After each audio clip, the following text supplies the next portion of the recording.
Hər kəsə salam. Bugün köhnə kulinariya kitabından çox maraqlı, ballı piroq reseptini sizlərlə paylaşıram. Amma fərq odur ki, mən bu piroqu bal ilə yox, hər kəsin evində tapılan mürəbbə şirəsi ilə hazırlayacağam. Dərin bir qabın içərisinə 6 ədəd yumurta və 200 ml stəkanla yarım stəkan şəkər tozu əlavə edib mikserlə ağarıb həcmi artana qədər çırpırıq. Daha sonra 200 ml stəkanla 2 barmaq aşağı istənilən mürəbbə şirəsini götürüb üzərinə 1 çay qaşığı sodanı əlavə edib köpürdüb yumurtalı qarışıma əlavə edirik və 3 stəkan unu da bura ələkdən keçirərək hissə-hissə əlavə edib çox ehtiyatla qarışdırırıq.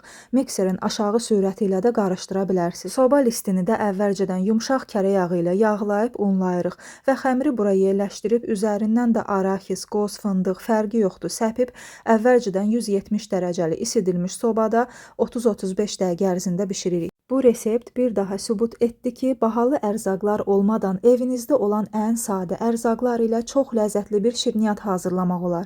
Görün necə süngər kimi yumşaq və məsaməli alınıb.